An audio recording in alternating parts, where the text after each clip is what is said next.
Sunil Kumar sir ಇದ್ದಾರೆ. Sunil Kumar sir ನಿನ್ನೆಯಿಂದ ಕಾಡ್ತಿರೋ ಅನುಮಾನ ಏನಂದ್ರೆ, ಸುಪ್ರೀಂ ಕೋರ್ಟ್ ಒಂದು ಸತಿಯಲ್ಲಿ ಡಿಸ್ಮಿಸ್ ಮಾಡಿ ಕಳಿಸಿದ ನಂತರದಲ್ಲಿ ಅದನ್ನ ಮುಚ್ಚಿಟ್ಟು SIT ರಚನೆ ಮಾಡಲಾಗಿದೆ ಅಂತ ಹೇಳಿ. ಈಗ ಸುಪ್ರೀಂ ಕೋರ್ಟ್ ಈ ಪ್ರಕರಣವನ್ನ ಪಬ್ಲಿಸಿಟಿ, ಪೈಸಾ ಹಾಗೆ ಪೊಲಿಟಿಕಲ್ ಇಂಟ್ರೆಸ್ಟೆಡ್ ಲಿಟಿಗೇಷನ್ ಅನ್ನೋ ತರದಲ್ಲಿ ಹೇಳಿದ ನಂತರವೂ ಇದನ್ನ SIT ರಚನೆ ಮಾಡಿದ್ದು ಕಾನೂನಿಗೆ ಬಾಹಿರವ? ನೋಡಿ, ಈಗ PL ಹಾಕಿದ್ದಾರೆ, public interest litigation under article 32 ನಲ್ಲಿ ಹಾಕಿದ್ದಾರೆ.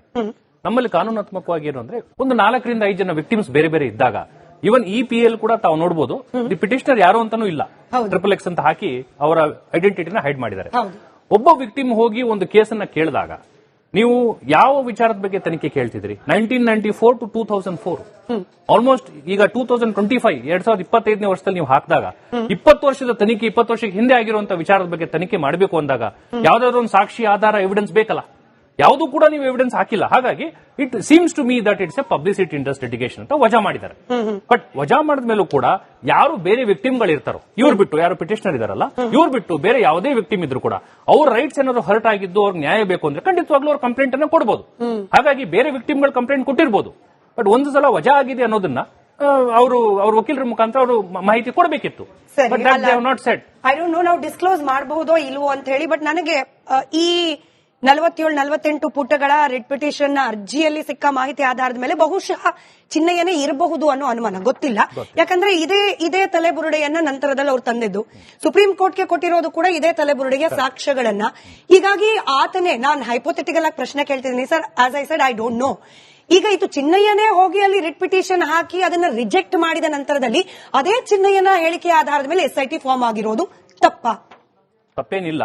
ಯಾಕಂದ್ರೆ ಚಿನ್ನಯ್ಯ ಇಲ್ಲಿ ಬಂದು ಕಂಪ್ಲೇಂಟ್ ಕೊಟ್ಟಾಗ ಹೊಸ ಮಾಹಿತಿ, ಹೊಸ ಎವಿಡೆನ್ಸ್, ಹೊಸ ಇನ್ಫಾರ್ಮೇಶನ್ ಕೊಟ್ರೆ ಪೊಲೀಸ್ ಅಧಿಕಾರಿಗಳು 153 ನಲ್ಲಿ CRPC ನಲ್ಲಿ ಇನ್ವೆಸ್ಟಿಗೇಷನ್ ಮಾಡುವಂತ ಅಧಿಕಾರ ಇದೆ. ಬಟ್ ಆಗ್ಲೇ ತಾವು ಹೇಳಿದಂಗೆ ಹೈಪೋಥೆಟಿಕಲ್, ಬಿಕಾಸ್ ಎಲ್ಲೂ ಕೂಡ ಪಿಟಿಷನರ್ ಹೆಸರು ಎಲ್ಲೂ ಇಲ್ಲ ನಮಗೆ. ಬಟ್ ಅದರಲ್ಲಿ ಮೆನ್ಷನ್ ಮಾಡಿರೋ ಅಂಶಗಳು ಹಾಗೆ ಚಿನ್ನಯ್ಯ ಹೇಳಿರೋ ಅಂಶಗಳು ಚಿನ್ನಯ್ಯ ಹೇಳಿದಂತೂ ಮ್ಯಾಚ್ ಆಗ್ಬಹುದು. ಸೊ ಈಗ ಕಾನೂನಾತ್ಮಕವಾಗಿ ಏನಿದೆ, ನಮ್ಮ CRPC ನಲ್ಲಿ ಏನ್ ಹೇಳ್ತೀವಿ, ಸ್ನೇಹಿತರು ಬಸವರಾಜ್ ಮಾಲ್ಗತ್ತಿ ಅವರು ಇದ್ದಾರೆ, ಯಾವುದೇ ಪಾರ್ಟಿ ಅಥವಾ ಒಬ್ಬ ವಿಟ್ನೆಸ್ ಬಂದು ಒಂದು ಇನ್ಫಾರ್ಮೇಶನ್ ಅನ್ನು ಕೊಟ್ಟಾಗ ತನಿಖೆ ಮಾಡಬೇಕಾಗಿರುವಂತದ್ದು ಪೊಲೀಸ್ ಅಧಿಕಾರಿಯ ಕರ್ತವ್ಯ.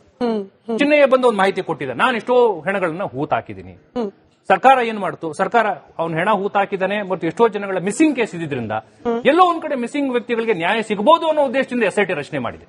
ಇದರಲ್ಲಿ ಒಂದು ಸರ್ಕಾರದ ಹಿತಾಸಕ್ತಿ ಏನು, we have to see about private interest of government also ಅಲ್ಲ.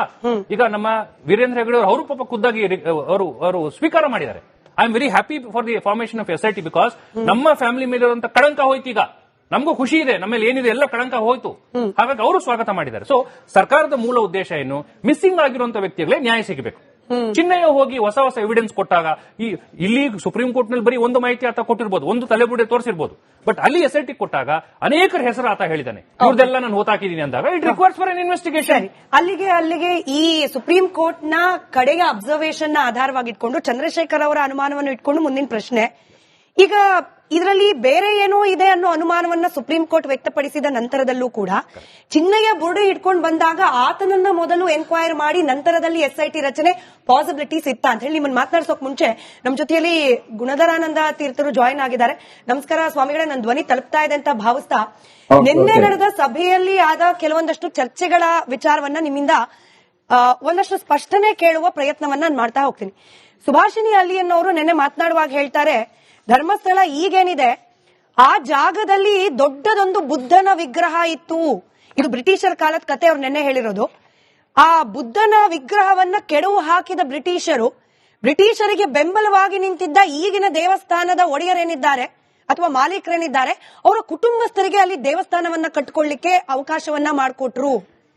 ಇವರು ಟಿಪ್ಪು ವಿರೋಧಿಗಳಾಗಿದ್ರು. ಯಾರು? ದೇವಸ್ಥಾನದ ಒಡೆಯರು, ಅವರ ಕುಟುಂಬಸ್ಥರು. ಟಿಪ್ಪು ವಿರೋಧಿಯಾಗಿದ್ದ ಕುಟುಂಬಕ್ಕೆ ಬ್ರಿಟಿಷರು ಕೊಟ್ಟದ್ದು.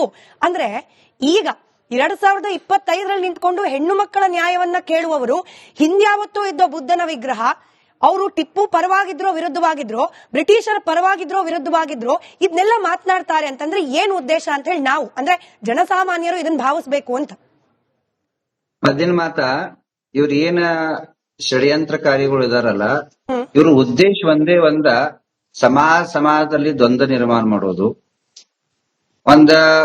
ತಮ್ಮ ಮ್ಯಾಗ ಆರೋಪ ಮಾಡ್ತಾ ಇದ್ದಾರೋ ಆರೋಪಿ ಆಗಿ ಬಿಟ್ಟಿದಾರ, ಇನ್ ಏನ್ರ ಒಂದು ಹೊಸ ಏನಾದ್ರೆ ಷಡ್ಯಂತ್ರ ಮಾಡಿ ಸಮಾಜದಲ್ಲಿ ದಿಗ್ಭ್ರಾಂತ ಮಾಡೋದು, ಸಮಾಜದಲ್ಲಿ ದ್ವಂದ್ವ ನಿರ್ಮಾಣ ಮಾಡೋದು, ಸಮಾಜ ಚಿತ್ತ ಪರಿವರ್ತಿತ ಮಾಡೋದು, ಇದು ಒಂದು ಉದ್ದೇಶ ಅವ್ರದ್ದಿದೆ. ಬುದ್ಧನ ಮೂರ್ತಿ ಯಾವ ಕಾಲದಲ್ಲಿ ಅಲ್ಲಿ ಏನು ನನಗೇನು ಇತಿಹಾಸ ಗೊತ್ತಿಲ್ಲ, ಅವ್ರಿದ್ರೆ ನಮ್ಗೆ ತಿಳಿಸಬೇಕ. ನಿಮ್ ಕಡೆ ಯಾವ್ದಾದ್ರು ಇತಿಹಾಸ ಹೇಳ್ರಿ. ಯಾಕಂದ್ರೆ ಅಲ್ಲಿರೋ ಧರ್ಮಸ್ಥಳದಲ್ಲಿ ಮಂಜುನಾಥದ ಹಾಗೂ ಚಂದ್ರನಾಥ ಹಾಗೂ ಇದ್ದಂತ ಗೊಮಟೇಶ್ವರದ 3 ದೇವಸ್ಥಾನ ಹೊರತುಪಡಿಸ್ರೆ ಮತ್ ಗಣಪತಿದ ದೇವಸ್ಥಾನ ಹೊರತುಪಡಿಸ್ರೆ ಮತ್ತೊಂದು ಯಾವ್ದು ಅಲ್ಲಿ ಅಸ್ತಿತ್ವ 800 ವರ್ಷ ಒಳಗಡೆ ಇಲ್ಲಿ ನಂಗೆ ಕಂಡು ಬಂದಿಲ್ಲ. ಇವರಿದ್ದಂತ ಹೊಸಾದ ಒಂದು ಏನಾದ್ರೂ ಒಂದು ಸೃಷ್ಟಿ ನಿರ್ಮಾಣ ಮಾಡಿ ಸಮಾಜದಲ್ಲಿ ಮತ್ತಿಟ್ಟು ಬೇರೆ ಸಮಾಜದಲ್ಲಿ ಎಳಬೇಕ. ಮತ್ತೊಂದು ವಾಸ್ತವಿಕವಾಗಿ ಅವ್ರು ಮಾಡ್ತಾ ಇದ್ದ ಒಂದ್ ದೊಡ್ಡ ಅಪರಾಧ ಏನಂದ್ರೆ ಆ ಅನಾಮಿಕ ದೇಹ ಚಿನ್ನಯ್ಯ ಅಂತೀರಿ ಪಾಪವನ್ನ ಬಲಿಕ ಬಕ್ರ ಮಾಡಿ ಬಿಟ್ಟಿದಾರು. ಪಾಪ ಕೋಟದಾಗ ಅವ್ರು ಜೈಲ್ದಾಗ ಹಾಕಿ ತಾ ಮಜಾ ಮಾಡ್ತಾ ಇದಾರು.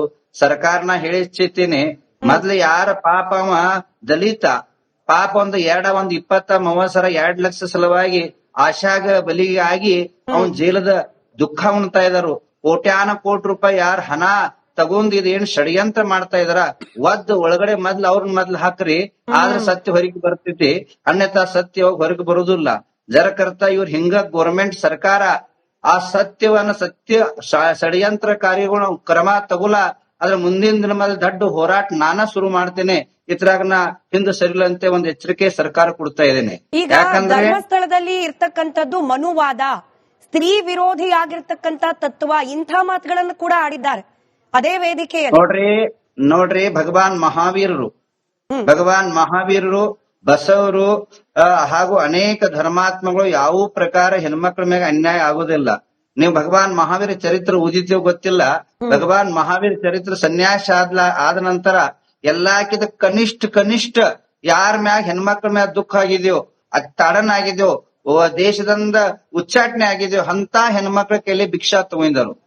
ಮತ್ತೊಂದಿದ್ದಂತ ಹೆಣ್ಮಕ್ಳದ ಉದ್ಧಾರ ಮಾಡುವಂತ ನಮ್ಮ ಭೌತಿಕವಾದಂತ ಅನೇಕ ಧರ್ಮಗಳಲ್ಲಿ ಎಲ್ಲಾ ನಾರಿಗಳಿಗೆ ದೇವತಾ ತುಲ್ಯ ಮಾಡಿದರು. ನಮ್ಮ ಮನು ಸಮೃದ್ಧಿದಲ್ಲಿ ಸುದ್ದ ಯತ್ರ ನಾರಿ ಪೂಜಿತ ತತ್ತ ದೇವತಾ ನಿವಾಸ ಅಂತ ಹೇಳಿದರು. ಎಲ್ಲೆಲ್ಲಿ ನಾರಿಗಳು ಪೂಜಾ ಆಗ್ತೈತಿ, ಹೆಣ್ಮಕ್ಳ ಸತ್ಕೈ ನವರಾತ್ರಿ ನಡೆದಿದೆ. ಈ ನವರಾತ್ರಿ ಏನಿದೆ ನೋಡ್ರಿ, ಜಗತ್ನ್ಯಾಗ ಅನೇಕ ಹಬ್ಬಗಳು ಇದಾವು. ಮುಂದ್ ಬರುವಂತ ದಿನಮಾನದಲ್ಲಿ ರಾಮನ ಪೂಜೆ ಆಗ್ತೈತಿ. ಯಾಳಿಕ ದಿವಾಳಿ ಏಳಿಕ, ಹೋಳಿ ಹುಣ್ಣಿಮೆದಲ್ಲಿ ಇದ್ದಂತ ಆ ಸಂದರ್ಭದಲ್ಲಿ ನರಸಿಂಹದ ಪೂಜೆ ಆಗುತ್ತದೆ. ಪರಂತು ಈ ನವರಾತ್ರಿದಲ್ಲಿ ಹೆಣ್ಮಕ್ಳ ಪೂಜೆ ಇದೆ, ನವದುರ್ಗಾ ಹೆಣ್ಮಕ್ಳ ಪೂಜೆ ಆಗುತ್ತಿದೆ. ನಮ್ಮ ಧರ್ಮದ ಹಿಂದೂ ಸನಾತನ ಧರ್ಮದಲ್ಲಿ ಯಾವತ್ತೂ ಹೆಣ್ಮಕ್ಳ ಕೆಟ್ಟ ದೃಷ್ಟಿಯಲ್ಲಿ ನೋಡಿಲ್ಲ. ಅವ್ರಿಗೊಂದು ಪೂಜ್ಯ, ಒಂದು ಗೌರವ, ಒಂದು ದೇವತಾ ಸ್ಥಾನ ಕೊಟ್ಟಿದ್ದರು. ಧರ್ಮಸ್ಥಳ ಮನು ವಿರೋಧಿಗಳು ಅಲ್ಲಿ ಅಪಾರ ಪ್ರಮಾಣದಲ್ಲಿ ಹಣ ಇದೆ, ಒಡವೆ ಇದೆ. ಹಾಗೆ ಧರ್ಮಸ್ಥಳದಲ್ಲಿ ನಡೀತಾ ಇರೋದು ಕೇವಲ ಈ ದುಡ್ಡು ಹಾಗೆ ಭೂಮಿ, ಇದನ್ನ ಕೊಳ್ಳೆ ಹೊಡೆಯೋ ಪ್ರಯತ್ನ. ಹೀಗೆ ಹೆಣ್ಣು ಮಕ್ಕಳಿಗೆ ನ್ಯಾಯ ಅನ್ನೋ ಹೆಸರಲ್ಲಿ ನಡೆಯೋ ಹೋರಾಟದಲ್ಲಿ ಹಿಂಗೆಲ್ಲಾ ಮಾತನಾಡಿದಾಗ ಏನನ್ಸುತ್ತೆ? ಒಂದೇ ಹೇಳ್ತಾನ್ರಿ, ಅವ್ ಏನ್ ದುಡ್ಡು ಹೊಡೆಯೋ ಪ್ರವೃತ್ತಿ ಧರ್ಮಸ್ಥಳದಲ್ಲ. ಇವ್ ಷಡ್ಯಂತ್ರದ ಕಾರ್ಯಗಳು ಇದಾರಲ್ಲ, ಅವ್ರ ದುಡ್ಡು ಹೊಡೆಯೋ ಒಂದ್ ಷಡ್ಯಂತ್ರ ಇದೆ. ಅವ್ರಿಗೆ ಕಣ್ಣು ಮಿಚ್ತಾ ಇದೆ. ಹಿಂದೂ ಇವ್ ಏನ್ ಅದಾರ, ಇವ್ ನಾಸ್ತಿಕಗಳು ಜನ ಇದಾರೆ. ಇವ್ ಧರ್ಮ ವಿರೋಧಿಗಳು, ಸನಾತನಿ ಧರ್ಮ ವಿರೋಧಿಗಳ, ಇವಿದ್ದಂತ ಇವ್ರ ವಾಮಪಂಥಿಗಳ, ಈ ವಾಮಪಂಥಿ ವಿಚಾರಧಾರಣೆಯಿಂದ ನಮ್ ಏನ ಸನಾತನ ಧರ್ಮಗಳು ಇದಾವಲ್ಲ, ಇದ್ದಂತ ನಮ್ ಭಾರತೀಯ ಸಂಸ್ಕೃತಿಗಳು ಇದಾವಲ್ಲ, ಅದನ್ನ ಸುಳ್ಳು ಆರೋಪ ಮಾಡಿ ಅವ್ರನ್ನ ಕಬ್ಜಳಿಸುವಂತ ಗೌರ್ಮೆಂಟ್ ಕಬ್ಜಾ ಮಾಡುವಂತ ಒಂದು ಉದ್ದೇಶದಿಂದ ಇದು ಉತ್ತೇಜನ ಕೊಡ್ತಾ ಹೊರತುಪಡಿಸಿದ್ರೆ ಅದ್ರಾಗ ಯಾರು ಸಂತೆ ನನಗೆ ಕಂಡು ಬರ್ತಾ ಇಲ್ಲ. ಸರಿ.